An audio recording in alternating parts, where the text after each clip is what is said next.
就在爭取中高聲叫喊，時局劇變的一刻，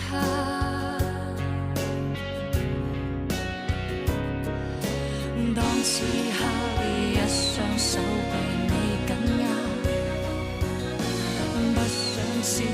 你快要跟他進化，時代要一天天分薄你我未來，難得一起時別要放開，誰願意躋身於複雜裏精彩，只想與你簡單相愛，時代裏太多恐懼，太多悲劇要襲來，難得擁緊時別再放開，無謂再分心於選擇裏，至少這一秒跟前是我，只求被愛，單純地愛。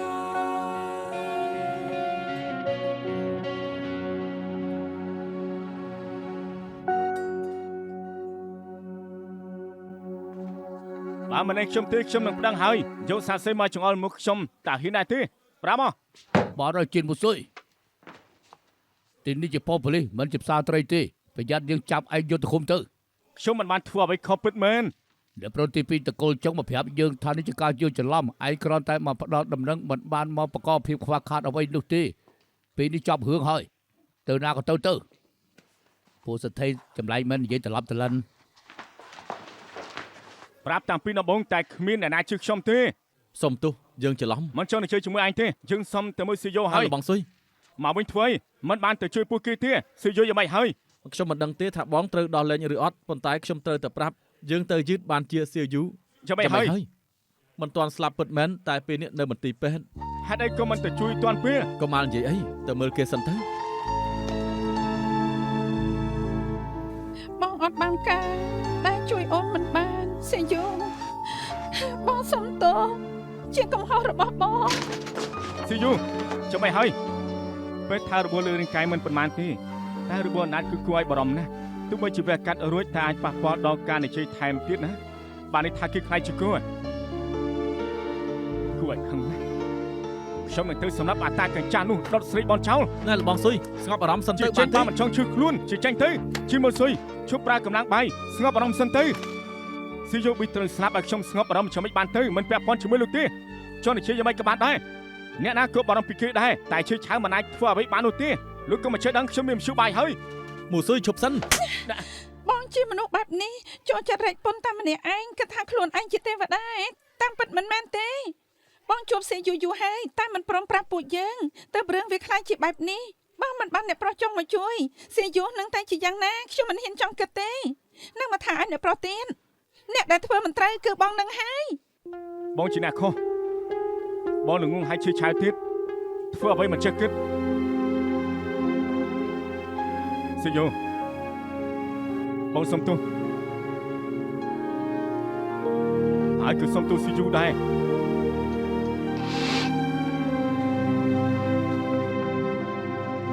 មួយសុយឈប់សិន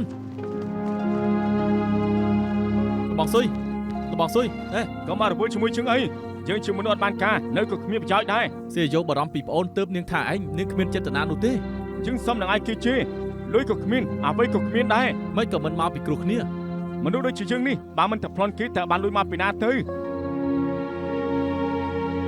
យ៉ាងណាក៏ជើងខុសដែរមិនពាក់ព័ន្ធនឹងឯងទេ រំសាយអារម្មណ៍ហើយឈប់ខឹងទៀតទៅផ្ទះទៅ ជួយនៅមួយស៊ីយោជាមួយនឹងពុនសិនបានទេ ឯងមិនគិតតូចចិត្តទេមែនទេ យើងអត់បានខឹងតែក៏មិនហ៊ានមើលមុខ ឯងធ្វើដើម្បីពួកគេដល់ថ្នាក់នេះហើយសៀវយូគេច្បាស់ជាយល់ តែយើងមិនទាន់ចង់ជួបពួកគេ ខ្ញុំយល់ហើយ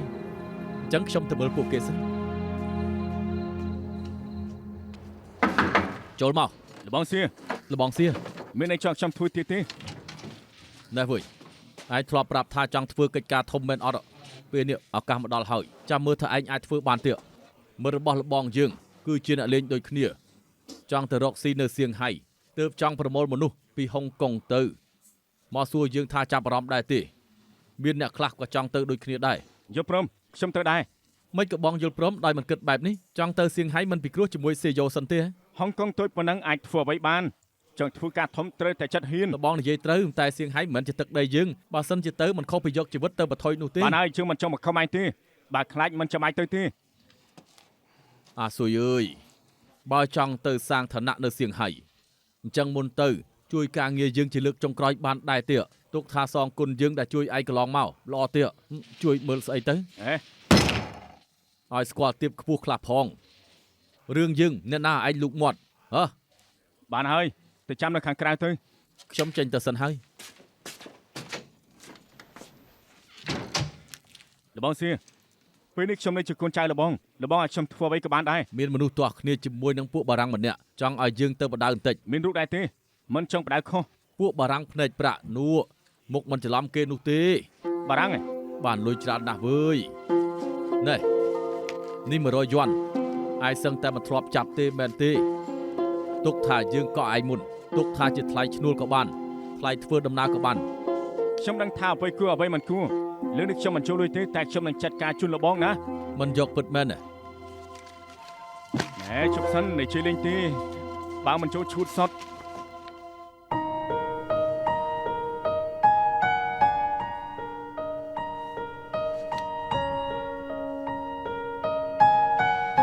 ដឹងខ្លួនហើយ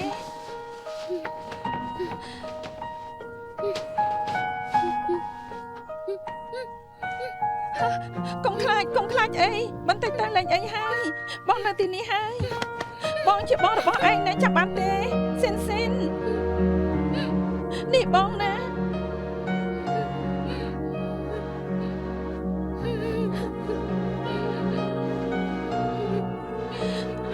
បងដឹងថាឯងលំបាក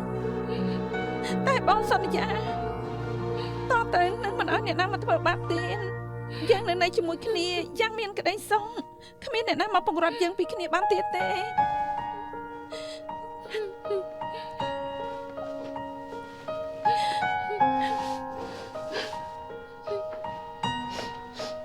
ស៊ីយូដឹងខ្លួនហើយបាននឹងឡនណា អ្នកប្រចង់លួចខ្លួនឲ្យឯងហើយឆាប់អរគុណគាត់តែ ហេមិនចាំបាច់ទេ ត្រូវតែអរគុណដែលពួកយើងបានជួបគ្នាព្រោះតែអ្នកប្រុសមកជួយពួកយើងអរគុណអ្នកប្រុសហើយ ហេមិនចាំបាច់ទេនឹងធ្វើចឹងខ្ញុំរីកចិត្តខ្លាំងណាស់ប្រាប់តាមត្រង់បើមកលឿនជាងនេះបន្តិចស៊ីយូប្រហែលជាមិនឈឺខ្លួនទេ មនុស្សអាក្រក់សាងបាបកម្មច្បាស់ជាត្រូវកម្មតាមផ្ដន្ទាអ្នកប្រចង់មិនបាច់ជូនខ្ញុំទៅទេខ្ញុំតែខ្លួនឯងក៏បាន មិនអីទេទុកថាខ្ញុំដើរលេងស៊ីយូនាងមិនចាំបាច់អរគុណខ្ញុំទេគួរតែអរគុណជីនម៉ូស៊ុយច្រើនជាងស៊ីយូខ្ញុំដឹងថានាងខាងគេដែលដឹងរឿងស៊ីជូមិនប្រាប់ការពិតគេធ្វើដើម្បីស៊ីជូច្រើនមកហើយ គាត់បានធ្វើអីខ្លះ ចាលីប្រាប់ខ្ញុំថាគេបរំពីពុនស្រីនាងមានពេលក៏ឧស្សាហ៍បានទៅលេងថែមទាំងកក់លុយជាមួយនឹងចាយលី100ជាន់ទៀតកុំឲ្យស៊ីជូត្រូវលុកខ្លួនហើយថែមទាំងថាត្រូវរកលុយដើម្បីជួយមនុស្សខ្លួនស៊ីជូឲ្យបានគេជាជាងគ្រប់ផ្លូវពេលដែលបានជួបបែបនេះគេច្បាស់ជាតូចចិត្តដូច្នេះហើយខ្ញុំចង់ឲ្យនាងជោគចិត្តគេ អញ្ចឹងដែលខ្ញុំថាឲ្យគាត់ខ្ញុំធ្វើមិនត្រូវទេខ្ញុំចង់ថាគាត់ចូលចរិតពុនគ្រប់យ៉ាងតែម្នាក់ឯងតែបែរជាជួយអ្វីមិនបានតាមពិតគាត់មិនចង់ឲ្យខ្ញុំបារម្ភតែមិនប្រាប់ឲ្យខ្ញុំដឹងមុនខ្ញុំនៅបន្ទោសគាត់ទៀត នាងទើបទៅជួបប្អូនវិញកើតរឿងគួរឲ្យខ្លាចបែបនេះច្បាស់ជាចិត្តច្បោកច្បល់មិនដឹងថាគួរនឹងជាអ្វីចេញមកកុំបារម្ភអីគេប្រកាសជាដឹងថានាងគ្មានចេតនានិយាយទេ គាត់ជាមនុស្សបែបនេះឯងមិនចូលចិត្តបកស្រាយប្រាប់អ្នកណាចង់ធ្វើអីក៏ធ្វើក្នុងខ្សែភ្នែកអ្នកផ្សេងគាត់ជាមនុស្សគ្មានហេតុផលហើយយកតែចិត្តខ្លួនឯងតែក្នុងខ្សែភ្នែកខ្ញុំគាត់ជាមនុស្សមានទឹកចិត្តហើយល្អជាមួយអ្នកជុំវិញពុកម៉ែខ្ញុំស្លាប់ទៅអូនស្រីក៏ព្រាត់ប្រាសសូម្បីតែសាច់ញាតិនៅខ្វាងតុងក៏មិនត្រូវការខ្ញុំ ម្នាក់គត់ដែលបារម្ភពីខ្ញុំគឺបងទី5មានអ្វីតែងចាញ់ឲ្យខ្ញុំញ៉ាំមុនអ្នកណាធ្វើបាបគាត់ក៏ចេញមុខខ្ញុំមិនស្រួលខ្លួនគាត់ក៏នាំទៅរកពេទ្យថាកាយនៅរោងចក្រដេប៉ាក៏ចិត្តអាក្រក់ឲ្យមនុស្សជាង10នាក់គេងបន្ទប់តែមួយខែរងាក៏មានតែភួយស្ដៅមួយផ្ទាំងបងទី5ធ្លាប់ដោះអាវឲ្យខ្ញុំពាក់ទាំងអស់តែដែលខ្លួនគាត់រងាឡើងញែកតែគាត់ប្រាប់ខ្ញុំថាមិនរងាលោកកតើថាគាត់ល្ងងអន់ នឹងសាសនាជាមួយនឹងម៉ូស៊ុយណា មែនហើយព្រោះគាត់ជាបងខ្ញុំ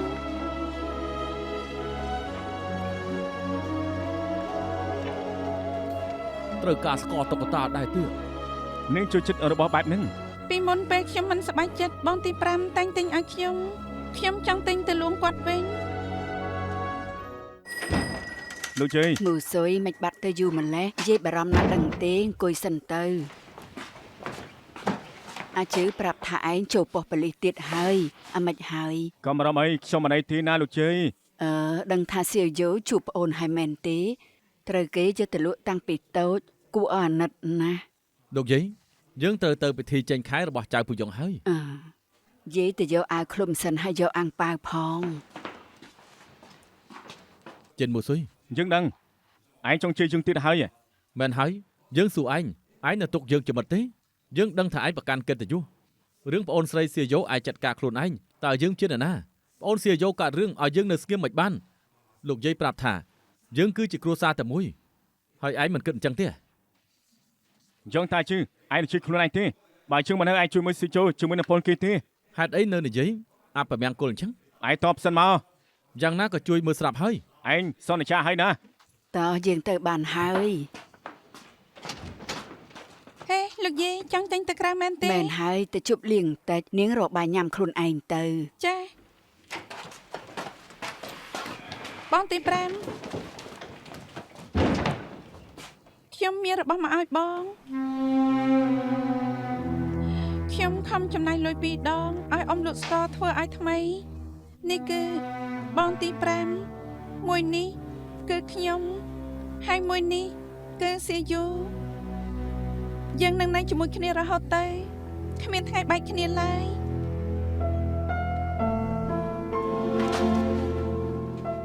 គ្មានពិធីជប់លៀងណាដែលមិនបញ្ចប់ទោះបីជាស្រឡាញ់គ្នាប៉ុណ្ណាក៏ត្រូវបែកគ្នាដែរណា បងបានន័យថាម៉េច បងត្រូវចាក់ចេញពីទីនេះតាមមិត្តភក្តិរបស់សៀទៅសៀងហៃ តើនៅសៀងហៃយេយូរប៉ុណ្ណាដែរ មួយឆ្នាំ2ឆ្នាំក៏មិនដឹងមានពេលបងនឹងមកវិញ បងកុំទៅបានទេ នេះជាការល្អគ្មានលើកទី2នោះទេកូនប្រុសត្រូវតែធ្វើកិច្ចការធំមិនអាចមកកប់ភូជ្រាំនៅទីនេះមកជីវិតបានទេ ខ្ញុំដឹងថាបងត្រូវលំបាកធ្វើដើម្បីពួកយើងបន្ថយស្លាប់រស់ជាច្រើនដងតែពួកយើងលំបាកឡើងសុំទៅហើយមិនមែនថាមានលុយហើយមានក្តីសុខទេពេលនេះយើងជួបស៊ីយូហើយយើង3នាក់បងប្អូនក៏រស់នៅតាមអត្តភាពបងកុំទៅណាអី បងគិតមិនដូចអូនគិតអូននៅតែបែបនឹងមកជិតបានតែមនុស្សប្រុសត្រូវតែធ្វើអ្វីត្រូវធ្វើកិច្ចការធំណា បងទី5បងខាងដែលត្រូវខ្ញុំថាឲ្យមែនទេខ្ញុំគ្មានចេតនាទេខ្ញុំសុំទោសពេលនោះខ្ញុំឆេឆាទៅនិយាយដែលមិនបានកិន បងប្រាប់ឲ្យមិនពាក់ព័ន្ធនឹងអូនទេ បងកុំខាងអីណាសុំវង មកពីមានអូននឹងហើយទេបងមិនហ៊ានធ្វើអ្វីនោះពីមុនអូនគ្មាននរណាទើបបងត្រូវយកធ្វើជាប្អូនតែពេលនេះគឺបានជួបនឹងប្អូនហើយ មិនមែនអញ្ចឹងទេខ្ញុំមិនព្រមបែកពីបងទេយ៉ាងណាយើងត្រូវតែនៅជាមួយគ្នា អ្នកណាថាបែកមិនបានពេលនេះមើលទៅមនុស្សក៏ដូចជាស្គរតុក្កតាប៉ុណ្ណឹងក៏បែកគ្នាហើយគ្មាននរណាខ្វះគ្មាននរណាត្រូវស្លាប់ទោះបីជាគ្មានបងក៏អាចរស់បានដែរទទួលស្គាល់ការពិតខ្លះទៅ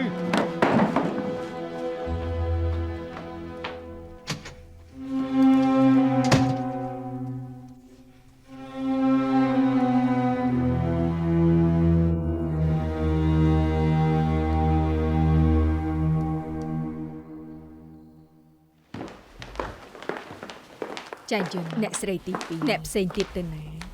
ត្រូវហើយអ្នកស្រីទី3កក់តុកនៅសន្តាគារលូជីវបើ4អ្នកស្រីធំនិងអ្នកស្រីទី4ទៅញ៉ាំបាយលោកម្ចាស់ជាមួយអ្នកប្រុសក៏ទៅជប់លៀងមិនទាន់មកវិញហើយអ្នកនាងក៏ពោលថាឈឺក្បាលសុំឡើងទៅគេងមុនហើយសល់តែខ្ញុំម្នាក់មែនទេមែនហើយអ្នកស្រីទី2ចង់ញ៉ាំនៅបន្ទប់អាហារចិនឬក៏បារាំងយកអាហារសាមញ្ញលើកតែឲ្យនៅបន្ទប់ចាបាន អ្នកស្រីទី2មានសម្បត្តិ អរគុណ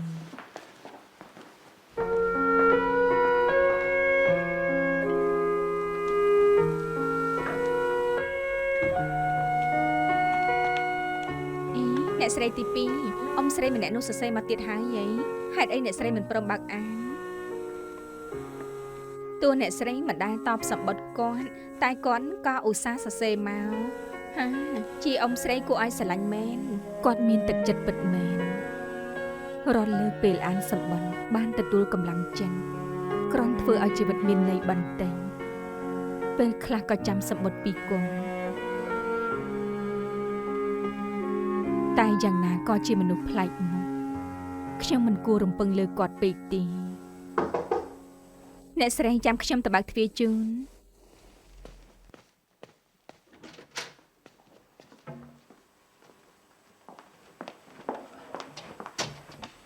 អ្នកស្រីទី2អាហារត្រៀមរួចហើយចង់ញ៉ាំកន្លែងណាដែរទុកត្រង់នោះចាមានអ្វីចង់ប្រាប់ទៀតទេឆៃជឺមិនបាច់នៅបម្រើខ្ញុំទីតែញ៉ាំបាយជាមួយនឹងចៃយុនចា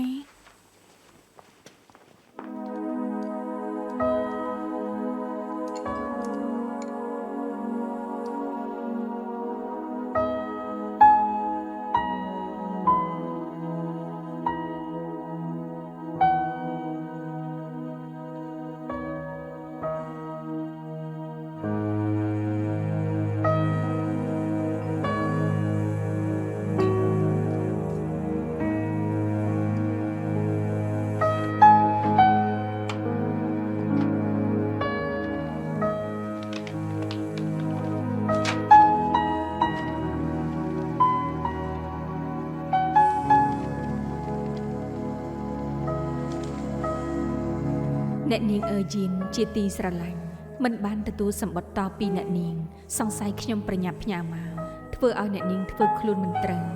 តែចង់ឲ្យអ្នកនាងដឹងថាខ្ញុំគ្មានចេតនាគិតអាក្រក់គ្រាន់តែចង់មានមិត្តម្នាក់បំបត្តិអបសុខតែប៉ុណ្ណោះអង្គុយមើលរូបគំនូរស្នាដៃអ្នកនាងឃើញផ្កាដែនឌីឡៃអនស្រស់បំព្រងខ្ញុំមានអារម្មណ៍ថាចូលចិត្តមែនទែនមិនដឹងថាអ្នកនាងចូលចិត្តផ្កាប្រភេទនេះជាពិសេសដែរឬអត់ទេនៅលោកខាងលិចគេប្រើសញ្ញាសម្គាល់របស់ផ្កាផ្សេងតំណាងឲ្យអត្ថន័យពិសេសរបស់វាលើសពីតំណាងឲ្យភាពបរិសុទ្ធខាងនេសិនតំណាងឲ្យក្តីស្រឡាញ់របស់ម្ដាយហើយផ្កាដែនឌីឡៃអនតំណាងឲ្យអ្វីគឺពាក្យជូនពរពីដែនឆ្ងាយជីវិតមិនថាសុខឬក៏ទុក្ខសង្ឃឹមថាអ្នកនាងនឹងគូររូបបន្តទៀតដោយការពេញចិត្តហើយខ្ញុំនឹងផ្ដល់កម្លាំងចិត្តពីចម្ងាយតាមពិតមិនមែនមនុស្សប្លែកមុខតែជាមិត្តចាសាច់ច្បងទី2មកវិញហើយលឿនហ្វុងហួងអ្នកគ្រូលោកគ្រូហ្វេហ្វេហេតុអីមកដល់ទីនេះបានអង្គុយសិនទៅចាំជីឆាប់លើកទឹកតែចាអ្នកគ្រូ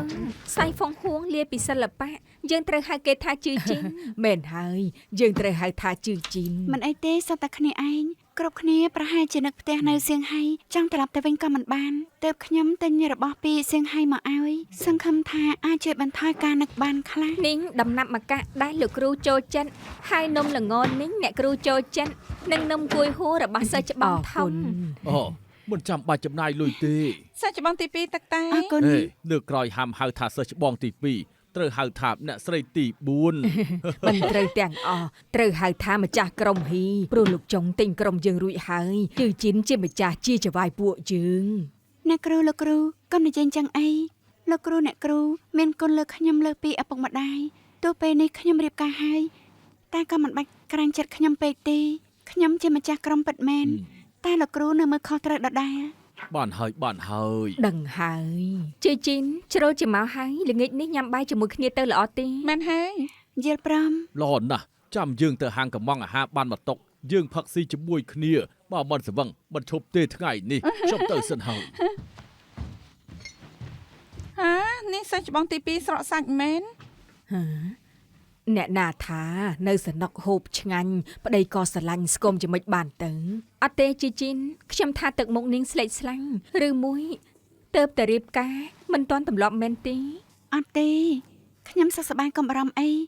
សង្ស័យពីមុនមានការងារធ្វើតែពេលនេះគ្មានអីធ្វើបានជាធុញថប់ តាមពិនតាំងពីមកពីសៀងហៃវិញអ្នកស្រីទី4មិនសូវពិសាបាយទេនាងមិនកើតអីពិតមែនណា ខ្ញុំមិនកើតអីទេបើយើងស្គមបន្តិចតែងខ្លួនគឺកាន់តែស្អាតមិនចឹងទេអ្នកស្រីផ្សេងទៀតនឹងស្អាតជាងខ្ញុំទៅទៀត ជឿជីន មិនកើតអីពិតមែនកុំនិយាយរឿងខ្ញុំអីសៀតូជីនយើងខាន់ជប់គ្នាយូរហើយជ្រាបបងស្ដាប់តែល្អទេបងចង់ដឹងថាលួចខ្ជិលឬក៏អត់ អញ្ចឹងយើងមកច្រៀងវគ្គដែរ អ្នកស្រីទី4 សាច់ច្បងទី2សាច់ច្បងទី2 ជឿជីន សាច់ច្បងទី2 ជឿជីនជឿ សា ជី ច់ ន ច្បងទី2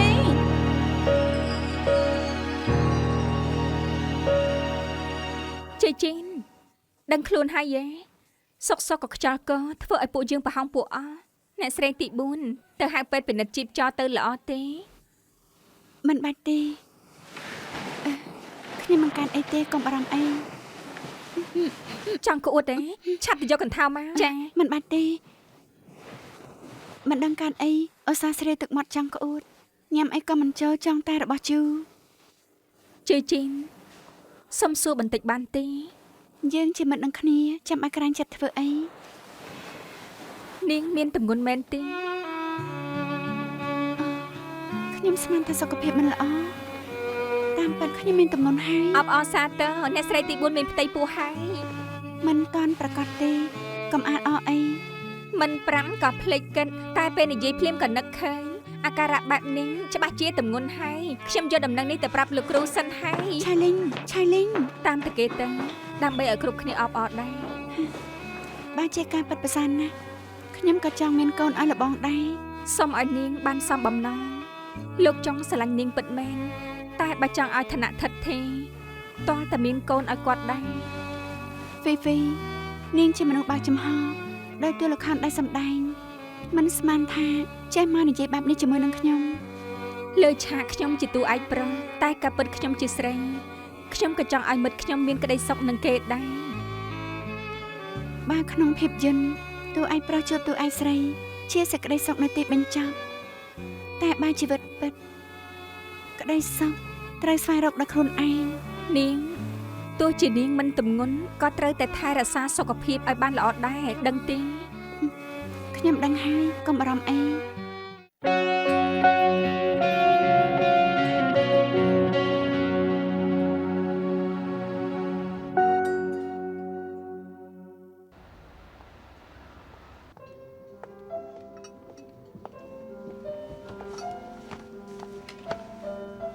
ជីជីន លោកបងមកហើយមែនទេ កំពុងគិតអីនោះ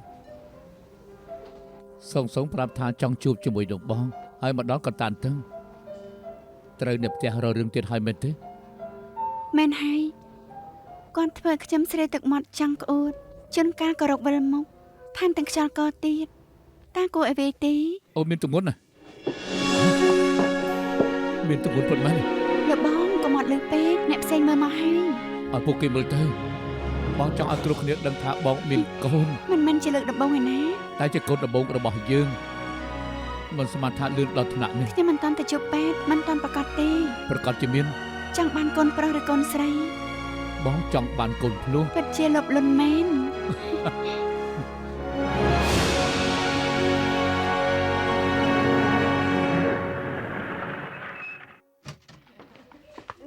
លោកម្ចាស់អ្នកស្រីទី ស្រីទី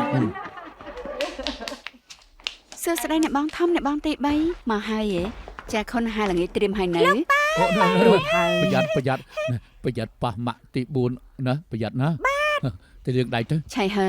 ចាស់អ្នកស្រីម្នេះមក កុំអស់ពេកអីមិនដឹងថាប្រឹកក៏អត់ ការពារប្រសើរជាងព្យាបាលចាយន្ត ចាស់លោកម្ចាស់ នៅស្រីទី4ញ៉ាំបាយមិនចូលស្ងោសម្បូរទៅជាកម្មចំនួនផង ចាស់លោកម្ចាស់ តទៅត្រូវតែញ៉ាំរបស់មានប្រយោជន៍របស់ឆៅរបស់ត្រជាក់ត្រូវប្រអសិនបើមានចង្អុលអីអាចសួរអ្នកបងធំនិងអ្នកបងទី3បានព្រោះគឺមានបទពិសោធន៍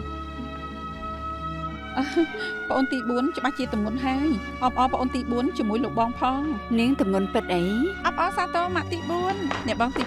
2 លោកបងអ្នកបងអបអរប្អូនទី អរគុណអ្នកបង 4អបអរផងដែលខ្លាចជាឪពុកគេទី អរគុណ សប្បាយចិត្តរឿងអី មកអបអរជាមួយនឹងម៉ាក់ទី4ឯងទៅគេចិត្តមានប្អូនឯងហើយ ពិតមែនទេអបអរសាទរ ម៉ាក់ទី4អបអរសាទរ លោកបងដឹងមិនតាន់ច្បាស់ផងក៏ប្រកាសហើយប្រសិនបើវាមិនមែននោះ សូមកុំបារម្ភអីប្រកាសជាមាន មិនបានចែកដឹង ម៉ាក់ធំតែងតែទៅវត្តមួយឆ្នាំទៅសំពះប្រម៉ែគុណអ៊ីម4ដងទើបបានជាព្រះប្រទានពរកូនមកឲ្យ ឈីយេហាមយកវត្ថុស័ក្តិសិទ្ធិមកលេងសើច សុំទោស ល្អហើយដែលរំលឹកម៉ាក់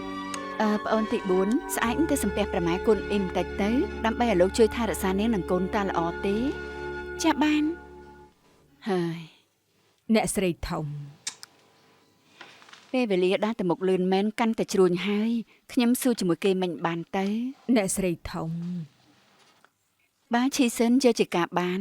ខ្ញុំជាមួយលបងបាន3ចាយទៅហើយប្អូនទី4ចិត្តមានកូន ក៏ល្អដែរចាយខ្ញុំអាចហៅគេថាពូកុំខ្លាញ់មែនតែន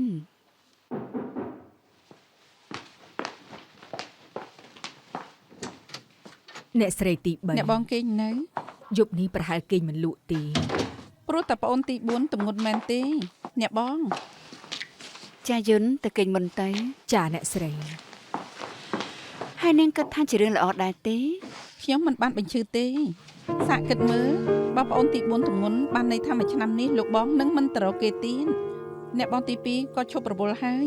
អ្នកនៅសល់មានតែអ្នកបងនិងខ្ញុំនេះឯង សម្ដីនេះដូចល្អតែក៏មិនល្អ ទោះជាមិនល្អក៏ត្រូវធ្វើឲ្យបានល្អដែរអ្នកបងកុំធ្វើដូចមិនចង់រវល់យើងត្រូវចេះបញ្ចេញខ្លះ បានន័យថាយ៉ាងម៉េច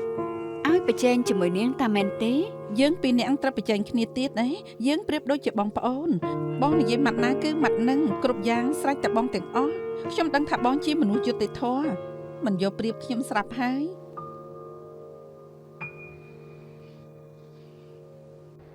មួយឆ្នាំមានថ្ងៃសំពះប្រម៉ែគុណអ៊ីម4ដងដែលយើងត្រូវមកសុំពរឲ្យវត្ថុស័ក្តិសិទ្ធិថារក្សាឲ្យនាងបានសមបំណង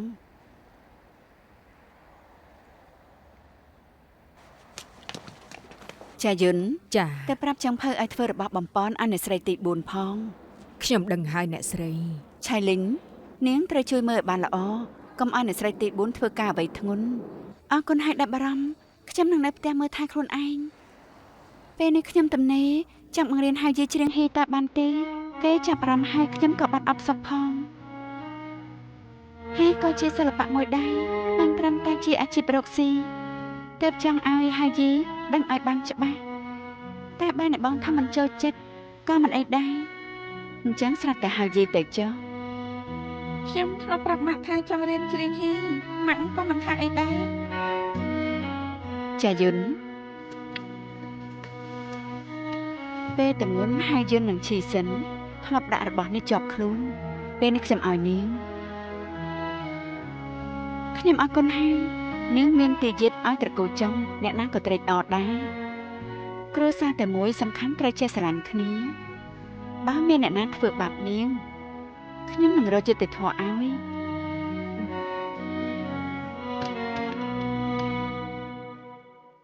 មិនដែរមិនវាទេ មិនស្មានថាបងជាលើរឿងបែបនេះដែរ កូនគិតថាបងជានិស្សិតក្រៅស្រុកច្រើនឆ្នាំតាមពិតបងជាមនុស្សកំណត់បុរាណ ខ្ញុំដឹង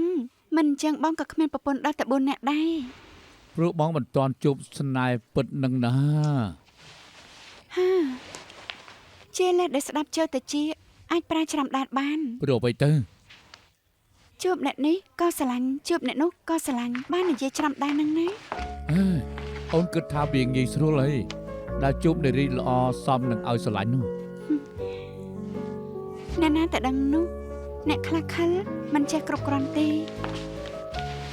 បងធ្លាប់សន្យាហើយថាអូនគឺជានារីចុងក្រោយ អ្នកខ្លះអាចធ្វើខុសសន្យាក៏ថាបាន មុននេះអាចនិយាយលេងតែពេលនេះគឺនិយាយមែនតែនធានាថាលែងមានហើយ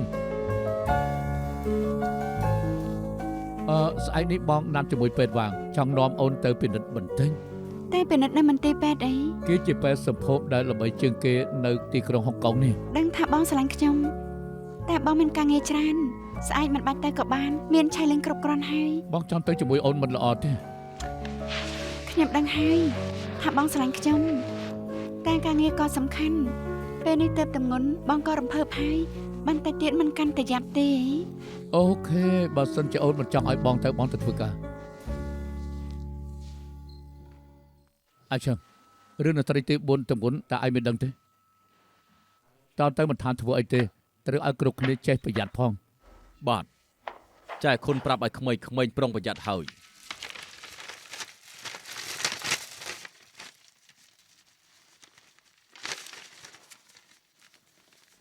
នេះជាសម្បត្តិនៅស្រីទី2តា សូមទោសលោកចុងខ្ញុំមិនប្រយ័ត្នទើបយកមកដាក់រួមគ្នាចាំខ្ញុំយកទៅជូនអ្នកស្រីទី2 មិនបាច់ទេចាំខ្ញុំយកឲ្យគេ បាទ មួយរយៈនេះគេអាសាមានសម្បត្តិ ពីមុនមិនដែលមានទេតែមករយៈនេះគឺមានសឹងតែរាល់អាទិត្យតែម្ដង ដឹងហើយឯងចេញទៅ បាទ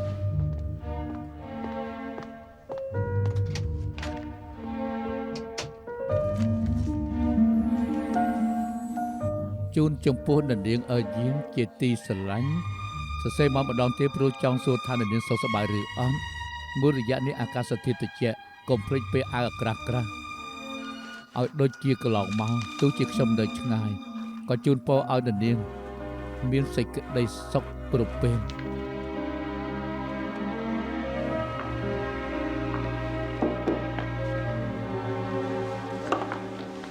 លោកបង កំពុងចង់គោរពមែនទេ បន្លាប់ពេលវេលា ខឹងដែលបងមិនសូវមក ប្អូនទី4ទើបតែការចូលមកថែមទាំងទម្ងន់ទៀតបងត្រូវនៅជាមួយគេស្រាប់ហើយ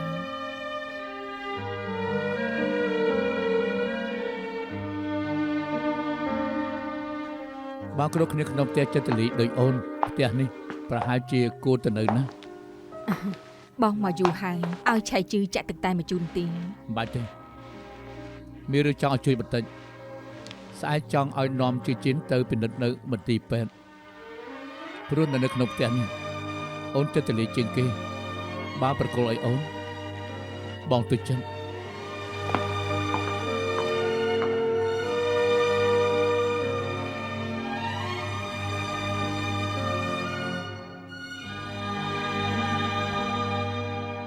អ្នកបងទី2អរគុណដែលមកជាមួយខ្ញុំមានអារម្មណ៍ភ័យយ៉ាងម៉េចមិនដឹងទេ បាននាងទម្ងន់ពិតមែនលោកបងច្បាស់ជាសប្បាយចិត្ត ខ្ញុំក៏ចង់ធ្វើជាម្ដាយគេដែរទើបបានកូនប្រុសឬកូនស្រីសំខាន់ត្រូវតែរឹងមាំអ្នកបងទី2ដែលខ្ញុំមានថ្ងៃនេះព្រោះតែមានអ្នកបងចាំជួយបើថ្ងៃក្រោយខ្ញុំមានកូនពិតមែនគេត្រូវតែកតញ្ញូជាមួយបងដែរ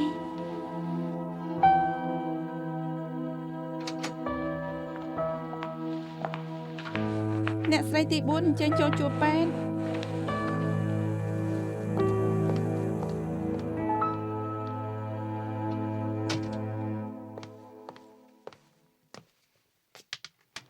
ចាំមិនឲ្យគ្រូពេទ្យខ្ញុំទម្ងន់ពិតទេមានបញ្ហាមែនទេ ទុកចិត្តចុះមិនមែនជារឿងធំអីទេគ្រាន់តែរាំងរដូវពេទ្យឲ្យថ្នាំទៅលេបទៅលែងអីហើយ បានន័យថាមិនបានទម្ងន់ទេ ហើយពាក់ព័ន្ធនឹងរឿងនេះអ្នកស្រីទី4សូមទោសពេទ្យសូមសួរបន្តិចចុះអ្នកស្រីធ្លាប់មានរបួសពីមុនមកដែរទេ ហេតុអីក៏សួរបែបនេះ បើជាការពិតពេទ្យខ្លាចថាប៉ះពាល់ដល់ការមានផ្ទៃពោះរបស់អ្នកស្រី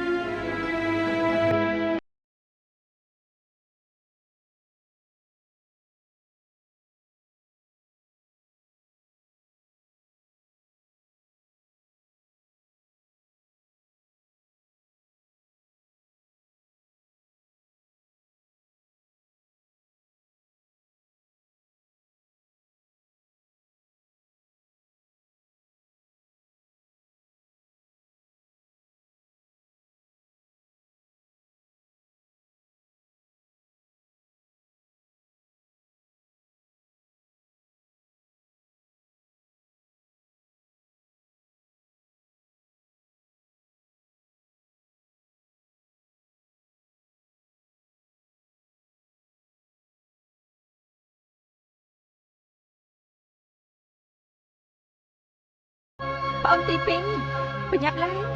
លោកគ្រូអ្នកគ្រូដែលចាញ់ពួកឯងជាអ្នកណា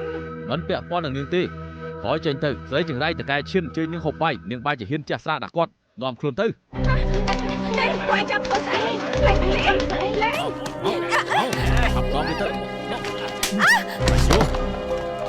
ពួក ពួកឯងចង់ធ្វើអីកុំណាលេងខ្ញុំទៅហ្វេហ្វេជួយខ្ញុំផងហ្វេហ្វេ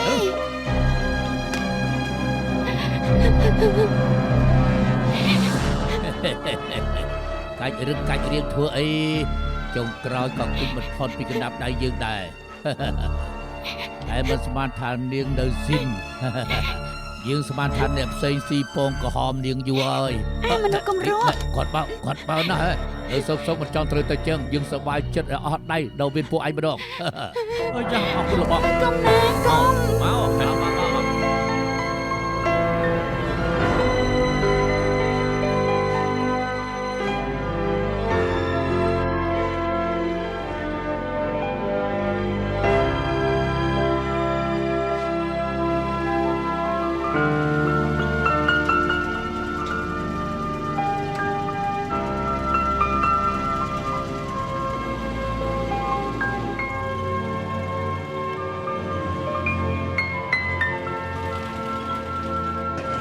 ចតសិនប្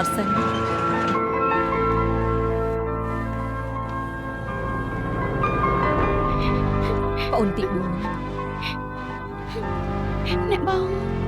កើតអីឬអត់ខ្ញុំបារម្ភណាស់ទើបឲ្យអ្នកបើកឡានឆ្វែងមើលថានាងយ៉ាងម៉េចហើយ ខ្ញុំមិនអីទេ កុំគិតច្រើនអីទោះលើកនេះមិនទាន់មានតែនាងនៅក្មេងនៅមានឱកាសច្រើនទៀតខ្ញុំក៏ធ្លាប់រលូតម្ដងដែរចាប់តាំងពីពេលនោះមកក៏ពិបាកណាស់ អ្នកបងអរគុណដែលបារម្ភខ្ញុំ ទៅវិញទៅ ខ្ញុំមិនដឹងថាត្រូវនិយាយជាមួយអ្នកផ្ទះថាម៉េចទេ លោកបងស្រឡាញ់នាងយ៉ាងណាគាត់ត្រូវតែយល់ចិត្តចំណែកអ្នកក្នុងផ្ទះនាងមិនបាច់ខ្វល់ទេកុំព្រួយអីខ្ញុំនឹងនៅជាមួយនាងទៅតើ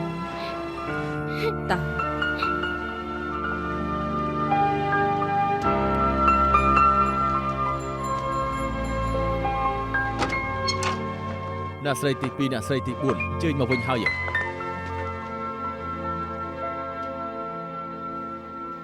អូមកវិញហើយអី អ្នកបងទី2ម៉ាក់ទី2ម៉ាក់ទី4បងអូនទី4ម្នេះមកខ្ញុំជាមួយអ្នកបងធំទៅដើរហាងទិញរបស់ក្មេងមកច្រើនណាស់មើលចុះខោអាយក្មេងគួរឲ្យស្រឡាញ់ណាស់អង្គុយទៅអ្នកបងទី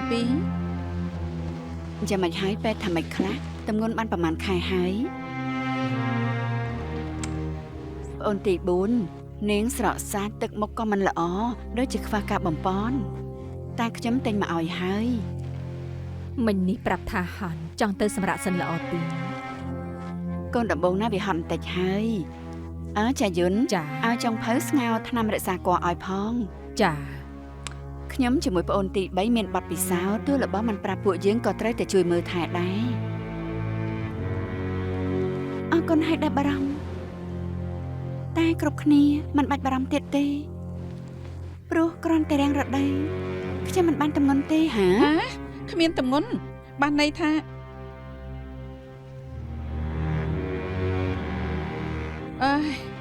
ខំទិញរបស់មកឡើងច្រើនស្មានថាបានដើមឆ្នាំចុងឆ្នាំតែតាមពិតមិនមែន ខ្ញុំសុំទោសផងដែលធ្វើគ្រប់គ្នាត្រេកអរមិនបាច់សុំទោសពួកយើងទេព្រោះអ្នកអរខ្លាំងគឺលបងគាត់ប្រហែលជាខកបំណងណាហើយមិនដឹងថាត្រូវប្រាប់គាត់យ៉ាងម៉េចទេអ្នកបងមិនបាច់បារម្ភទេខ្ញុំជាអ្នកប្រាប់លបងខ្លួនឯង កុំគិតច្រើនអីសំខាន់គឺថែរក្សាខ្លួនតោះទៅសម្រាប់ទៅ មិនខុសទេរឿងមានកូនវាជាវាសនាដូចខ្ញុំគឺជាព្រំលិខិតណាប្អូនទី4នាងកុំគិតច្រើនអី មានកូនមានចាញ់ជាបុណ្យរបស់មនុស្សស្រីជាពិសេសប្អូនទី3មានទាំងកូនប្រុសមានទាំងកូនស្រីឃើញហើយគួរឲ្យចំណែនបើសំណាងល្អហើយមិនចែកឲ្យអ្នកផ្សេងខ្លាំងតោះទៅសម្រាប់ទៅ អ្នកបងធំអ្នកបងទី3ខ្ញុំតែសម្រាប់ហើយ ម៉ែយើងប្រមូលអីវ៉ាន់ទៅទុកកុំឲ្យម៉ាក់ទី4ឃើញទៀត អ្នកនាងចាំពួកយើងជួយប្រមូលមកជួយគ្នាទៅ អូនទី3 អ្នកបងធំខ្ញុំទ្រាំមិនបាននឹងណា គិតថាបើគេទម្ងន់លោកបងនឹងមករកពួកយើងខ្លះតែការពិនវាមិនមែនអញ្ចឹង រៀនមើលឲ្យបានឆ្ងាយផងបានមួយយ៉ាងត្រូវតែបងមួយយ៉ាងមើលប្អូនទី3ចុះគ្មានកូនសូម្បីតែម្នាក់ទោះជាប្រពន្ធសំណប់ក៏គ្មានប្រយោជន៍ វាក៏ត្រូវដែរមានកូនត្រូវតែមានប្រៀបជាងគេគ្មានកូនបងក៏សប្បាយចិត្តដែរមែនទេ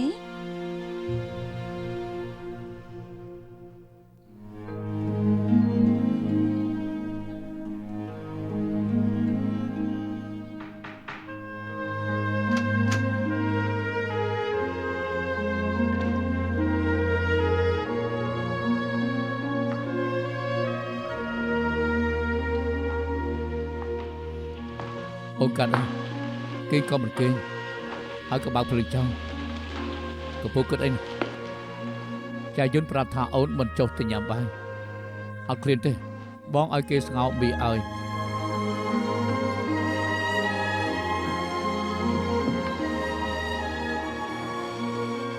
យន្តប្រាប់បងហើយជាការរាំងដដែលអូននៅក្មេងតែខ្លាចស្អីទៅនៅមានពេលច្រើនទេ បើខ្ញុំគ្មានឱកាសទេបងខឹងដែរទេ អូនមានតន់ចាស់ឯណាថាមិនត្រូវលើកក្រោយអាចបានកូនភ្លុកក៏ថាបាន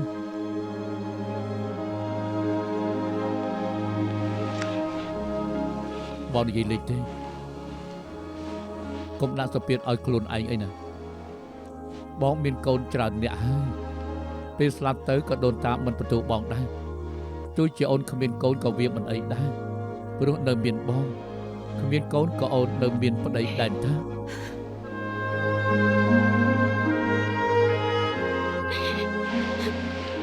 កុំឆោតទេកុំគិតច្រើនពេកអី ជួវ៉ាន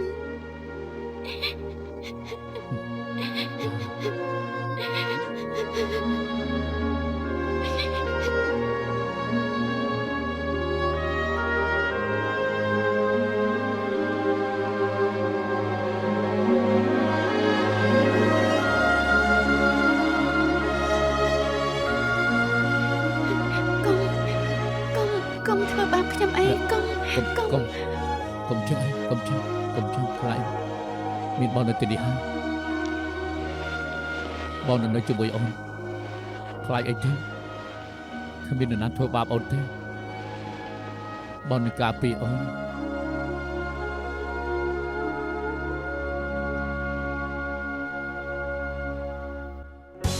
就在爭取中高聲叫喊，是個劇變的一刻。